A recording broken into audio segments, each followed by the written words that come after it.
Bonjour tous les Saint-Louisiens, tous les Saint-Louisiennes, tous les Marie-Galantais, tous ceux qui vont regarder cette vidéo. Nous vous saluons, l'équipe Ensemble pour réussir Saint-Louis. C'est une équipe d'hommes et de femmes qui se sont retrouvés autour d'une seule ambition, réussir Saint-Louis. Réussir un projet qui a été construit avec l'ensemble de la population. C'est des mois et des mois de rencontres, d'échanges, mais c'est aussi des années d'expérience, parce que toute l'équipe, tous ceux et celles qui composent cette équipe-là, sont des gens qui sont réellement déjà engagés sur le territoire, qui sont des membres d'associations, qui sont des militants, qui fabriquent tous les jours le quotidien des Marie-Galantais, et qui ont décidé de faire un vrai projet.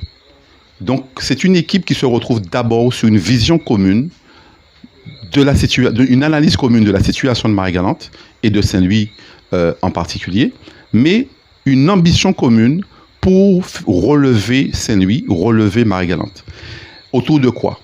Autour déjà d'une vision de ce que devrait être une commune, avec des élus qui ne soient pas hors du citoyen, qui soient vraiment avec la population. Donc, qui ont une capacité à aller voir les gens, à représenter les sections et à faire passer un message. Donc c'est ce qu'on appelle en fait la démocratie participative, où l'élu en fait va échanger, va construire un projet avec la population. C'est une équipe qui a compris aussi que il va falloir travailler sérieusement autour de la chose budgétaire, puisque une commune ne peut pas se permettre d'avoir ce dérapage budgétaire, et nous avons des solutions. Comptabilité d'engagement, travailler sur les travaux en régie, autour de la FCTVA, mais surtout aussi aller chercher des recettes nouvelles. Il faut arrêter de penser qu'une commune ne peut pas facturer. Nous devons facturer les voiliers qui arrivent dans la baie de Saint-Louis. Un chiffre, c'est plus d'1,2 million que la commune a perdu en facturant simplement ces voiliers. Tous les jours, il y a à peu près une quarantaine de voiliers à Saint-Louis. Si vous faites le calcul sur 10 ans à 10 € par voilier, vous arrivez à un chiffre qui est au-delà de 1,2 million. C'est ça du concret. C'est avoir une autre vision de la chose publique, de l'intérêt collectif. C'est la seule chose qui nous motive. C'est aussi de dire que l'avenir de Saint-Louis ne passera pas sans une communauté de communes qui soit mieux pensée, qui prenne en compte les intérêts de chaque commune, mais qui surtout construisent un projet Marie-Galantais. Et un projet Marie-Galantais, il se construit, bien sûr, avec les 3 maires qui sont les leaders, mais aussi avec leur équipe municipale. Il faut que les adjoints au maire participent à la réflexion. Il faut que les conseillers municipaux participent à la réflexion. Et pour qu'ils puissent posséder ce projet intercommunal, il faut qu'ils se rencontrent régulièrement. Et c'est comme ça qu'on va arriver à gagner. Mais il faut aussi que les acteurs économiques, la population, les forces vives puissent participer, puissent prendre une vraie part à ce projet-là. Et c'est ce que nous construisons, ce que nous proposons, ce que nous mettons sur la table. Et autour de ça, il y a du concret. Il y a du concret quand on parle d'autonomie alimentaire. Ça veut dire quoi? Ça veut dire que nous allons remettre au goût du jour, valoriser ce que faisaient nos grands-parents. Planter des pois d'Angole, l'igname, la madère, la manioc. Ce sont aujourd'hui des produits d'avenir. Les produits de Marie-Galante, c'est vraiment un label de qualité et qui peut vraiment permettre aux Marie-Galantais de s'en sortir. Il faut qu'on redevienne le jardin vivrier de la Guadeloupe.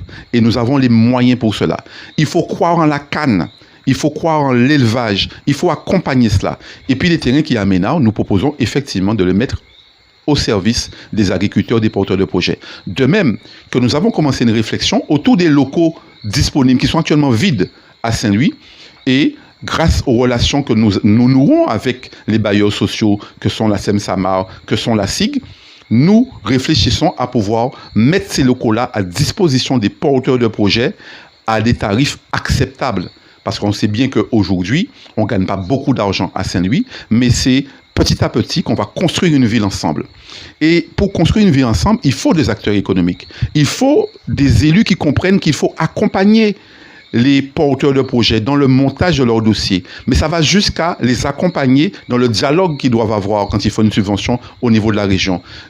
Et aller défendre ces dossiers-là à la région, au département, près de l'État. et aider aussi sur le montage des dossiers au fonds européen. C'est aussi comprendre qu'il faut arrêter cette compétition stupide entre les maires, cette compétition stupide entre les communes. Le stade intercommunal, on ne peut pas refaire une tribune. Il faut comprendre qu'il faut accepter que le projet que la région souhaitait déjà financer, c'est celui de faire une plaine des sports, où on pourra faire tout type de sport à Saint-Louis. Il y a déjà une tribune à Capesterre, ce n'est pas la peine de se battre pour mettre 5 millions d'euros pour encore mettre une tribune à Saint-Louis. Nous disons oui au projet que la région proposait, qui était de faire une plaine des sports où on pouvait faire des arts martiaux, on peut faire du karaté, du football, du basketball, etc.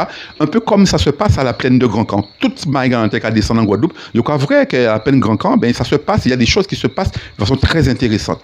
Donc c'est une intercommunalité reconstruite, c'est une vision de la politique qui est différente, qui associe réellement la population. Et puis c'est se dire qu'un maire, c'est pas là que pour résoudre des déficits, mais il y a de grandes ambitions à avoir. Et surtout, Saint-Louis a un potentiel extraordinaire. Mais nous devons reposer les vrais problèmes, c'est-à-dire le problème de la fiscalité. Pour que Marie-Galante soit compétitif, il faut une nouvelle fiscalité des entreprises. Ça veut dire que nous allons travailler un dossier supporté par les 3 communes et que nous allons défendre à la région, que nous allons défendre au département, que nous allons défendre avec l'État. Tout ceci, nous pourrons le faire parce que nous avons la compétence, nous avons l'expérience, nous avons vraiment cet engagement sur le territoire et nous avons le réseau. Tout le monde sait qu'aujourd'hui, avoir la région de son côté, c'est une plus-value. Quand on a une commune avec 7 millions de déficit, il faut quand même qu'on soit raisonnable et qu'on puisse accepter de ne plus voter pour une famille, de ne plus voter parce que c'est un ami, parce que c'est un voisin, de voter parce qu'on aime Saint-Louis, on veut que Saint-Louis avance et qu'on ne vote plus sur la tête des gens mais sur leur capacité réelle à faire. C'est ce que nous proposons, c'est ce que nous défendons. Nous avons un beau projet, nous avons une belle équipe et nous avons les réseaux, les reins suffisamment solides pour dire oui, nous saurons le faire. C'est notre seule ambition, notre seule volonté. Nous n'avons pas le droit d'échouer. Donc nous demandons à la population saint-louisienne, à la population marie-galantaise qui nous regarde, d'être au rendez-vous. Le 28, nous devons faire le bon choix. Nous devons voter sur les bonnes bases. L'expérience, la compétence, l'engagement, le beau projet, ceux et celles qui sont réellement en mesure de faire avancer Saint-Louis, de faire avancer Marie-Galante. Voilà, merci.